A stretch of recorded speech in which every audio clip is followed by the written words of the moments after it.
irmãos, graça e paz a todos. Quero começar uma série de vídeos aí a respeito das duas casas de Israel e espero que você possa ser edificado por aquilo que vamos compartilhar aqui, com todos os detalhes necessários, tudo aquilo que eu aprendi nesses últimos anos. Eu acredito que muitas coisas nós estamos aprendendo para compreender aí, né, a mensagem do Senhor para os últimos dias e o plano dele de redenção e restauração do seu povo. Amém?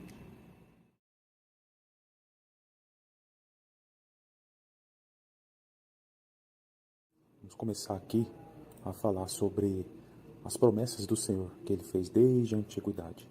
Nós podemos perceber aqui já no Gênesis capítulo 1, verso 28, o próprio Deus falando e abençoando Adão e Eva, declarando: frutificai e multiplicai-vos, enchei a terra. E isso vai se estender no decorrer das gerações vindouras, como está escrito aqui para a família de Noé. Em Gênesis capítulo 9, o Senhor vai falar para ele: frutificai e multiplicai-vos, enchei a terra. Então, essas duas palavras aqui, frutificai e multiplicai, são palavras importantes, porque elas vão ser reiteradas em profecias futuras aí.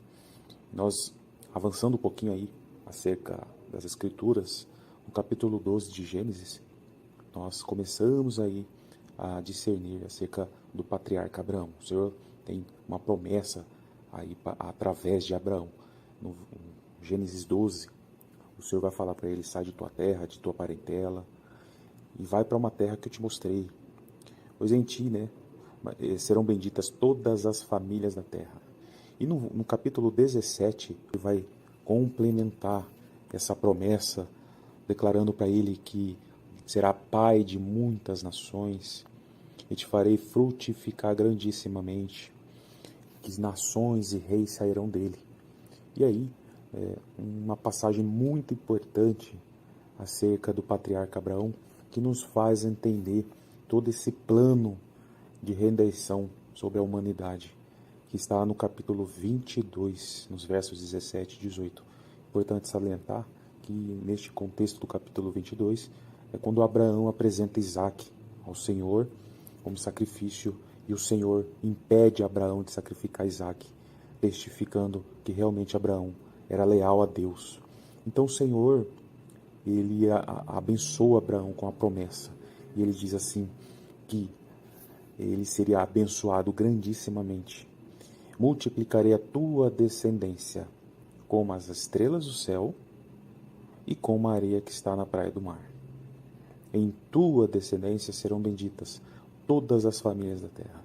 Então, aqui nós temos uma passagem chave para nós entendermos que desta descendência haveriam aí duas classes dentro desta descendência. Uma classe de descendentes como estrelas do céu e uma classe de descendentes como areia que está na praia do mar. Importante salientar isso, porque através dessa descendência todas as nações da terra serão benditas. Esta descendência vai reger nações, sacerdotar nações, e isso aponta para o reino vindouro. Então isso é uma passagem muito importante para nós discernirmos isso, e no decorrer das Escrituras nós vamos perceber como que essas duas classes dentro desta descendência vão ser vistas pelo Senhor. Nós podemos enxergar aqui mesmo em Daniel capítulo 12, em um contexto de grande tribulação, como diz no primeiro verso aí, onde haveria uma aflição no qual nunca houve na história. Percebemos que é um contexto de grande tribulação, né?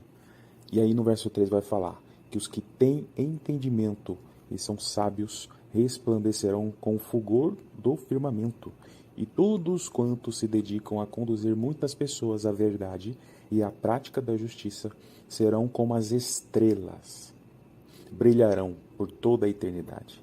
Importante isso, porque está apontando para uma descendência de Abraão, mas é uma descendência que está associada com essa classe de glorificados. Um povo de Deus que alcança uma condição de ser glorificado, apontando para a igreja. E nós também percebemos em outras passagens da Bíblia que existe uma descendência de Abraão que serão alcançados com misericórdia. Aqui no livro de Zacarias, capítulo 12, nos últimos versos, nós podemos constatar que sobre os habitantes de Jerusalém, na ocasião da volta do Senhor, e nós sabemos que na ocasião da volta do Senhor, o Senhor virá com os glorificados, com a descendência que alcançarão uma condição de estrelas do céu. E nesta volta do Senhor com os glorificados, o Senhor vai agir com misericórdia e livrar os habitantes de Jerusalém. E aqui em Zacarias 12 está claro de que eles receberão ali espírito de graça e súplicas, e eles olharão e chorarão amargamente por quem perde um filho primogênito. Precisamos entender, neste capítulo 12 de Daniel, que existem menções ali de 1260, 1290 e 1335 dias. Quando nós estivermos estudando aí acerca das 70 semanas de Daniel, nós vamos poder aí explicar melhor estes períodos finais aí, né? E com relação aos 1260 dias, são os últimos 1260 dias, ou 3 anos e meio, ou um tempo, tempos e metade de um tempo, de um ciclo de uma semana de anos, apontando para a última semana dessa profecia que está em Daniel, capítulo 9, que são eventos relacionados com o Apocalipse. Então, este período de 1260, que está em Daniel 12, é o período onde vai encerrar aí essa profecia das 70 semanas. E nós sabemos que as 70 semanas de Daniel apontam para o cumprimento das 7 maravilhas, que está em Daniel 9, verso 24. Então nós precisamos ter esse discernimento, inclusive essas duas classes dessa descendência de Abraão.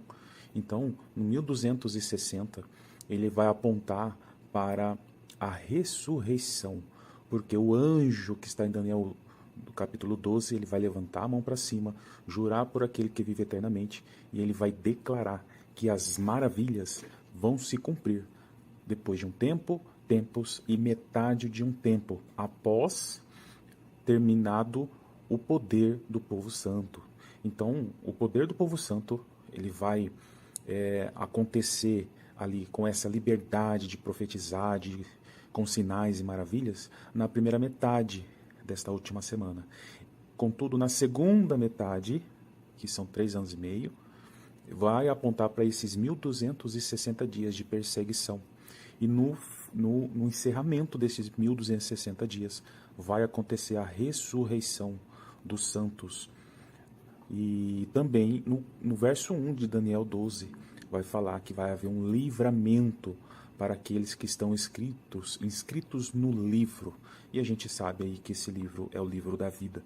Então, associando também com a ressurreição para a vida eterna, no verso 2. Então, essas são as maravilhas. E as maravilhas das 70 semanas está em Daniel 9, 24, que está escrito que haveria cessar a transgressão, dar fim aos pecados, expiar a iniquidade, trazer justiça eterna, selar a visão e a profecia, e ungir o Santíssimo. Perceba que são elementos aqui, essas maravilhas apontam para o dia da expiação. Por isso que é importante nós discernirmos aqui as solenidades bíblicas, porque elas são sombras que nos fazem entender a realidade. Daí algo que precisamos discernir aqui no verso 11 é que desde o tempo em que o sacrifício contínuo for tirado e posta a abominação desoladora, haverá 1290 dias. E nós sabemos aí, pelo próprio livro de Daniel, que o sacrifício contínuo ele será tirado exatamente na metade da semana. Então, na metade da semana, ainda haverá 1290 dias, ou seja, 30 dias além dos 1260. Então, depois da ressurreição e glorificação desta descendência como estrelas do céu, então haverá mais 30 dias até que essa abominação desoladora acabe. E quando nós falamos de abominação desoladora, a gente está falando do período de domínio do anticristo. Isso, o domínio do anticristo, ele só vai ser tirado, só vai acabar na ocasião da batalha do Armagedon, na volta do Senhor Jesus, com os seus santos para o Armagedon. Então, existe uma lacuna de 30 dias até que este domínio do anticristo sobre a terra acabe. Então, na ocasião da volta do Senhor Jesus, o povo de Jerusalém, essa descendência como areia, eles vão prantear, eles vão chorar como quem perde por um filho primogênito. É como se fosse um pranto de um luto. Então faz muito sentido esta lacuna de 1260 a 1290 dias, fazendo aí 30 dias de intervalo, porque são 30 dias de luto, de pranto. Isso faz sentido quando nós analisamos as Escrituras, por exemplo, no livro de Números, capítulo 20, verso 39, toda a congregação chorou pela morte de Arão por um período de 30 dias. E também Deuteronômio 34, verso 8, os filhos de Israel prantearam a morte de Moisés por um período de 30 dias. Então faz muito sentido relacionarmos os eventos finais ali de Zacarias, capítulo 12, com este intervalo de 30 dias, entre 1260 e 1290 dias. E aí nós conseguimos discernir essas duas classes dessa descendência de Abraão neste intervalo, aqueles que serão glorificados, e depois de 30 dias, aqueles que serão alcançados com misericórdia, aqueles que não serão glorificados, mas que também farão parte de uma descendência como a areia da praia do mar. Nós vamos entender as passagens, outras passagens da palavra, até mesmo as palavras do apóstolo Paulo, em que, quando ocorrer a plenitude dos gentios, aí todo Israel será salvo. E ele faz menção de uma parte deste Israel endurecida, que foram endurecidos, e que, caso não permaneçam na incredulidade, serão reconduzidos. Existe uma classe de uma descendência de Abraão que serão alcançados. Como está escrito aqui em Romanos, quanto à eleição, amados por causa dos patriarcas. Então nós percebemos aí pelas Escrituras de que existem essas duas classes. E essas duas classes que fazem parte desta descendência de Abraão, elas vão ter ali um propósito dentro do reino vindouro, no reino milenar. Então nós podemos perceber que no livro de Gênesis 22, verso 18, através dessa descendência envolvendo glorificados e não glorificados, todas as nações da terra serão benditas. E aí nós conseguimos discernir, através dos profetas, de que vão restar nações.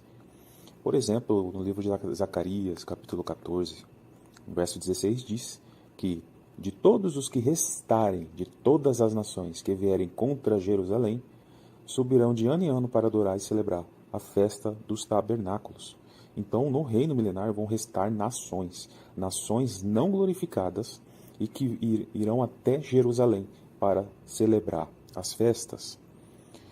Assim virão muitos povos e poderosas nações a buscar em Jerusalém ao Senhor dos Exércitos. Isso está em Zacarias, capítulo 8, verso 22. E as passagens conhecidas de Isaías 2 e Miqueias 4, onde muitos povos dirão um para outro: subamos ao monte do Senhor, para que nos ensine os seus caminhos, porque de Sião sairá a lei. Então existem passagens que também apontam para estas nações que vão restar, e que essas nações serão regidas, por uma descendência de Abraão. Então, esta é a fala introdutória acerca das duas casas de Israel, e entendendo bem essa passagem das promessas do Senhor para Abraão, nós podemos aí discernir acerca das duas casas de Israel, ok? Um abraço a todos e até o próximo episódio.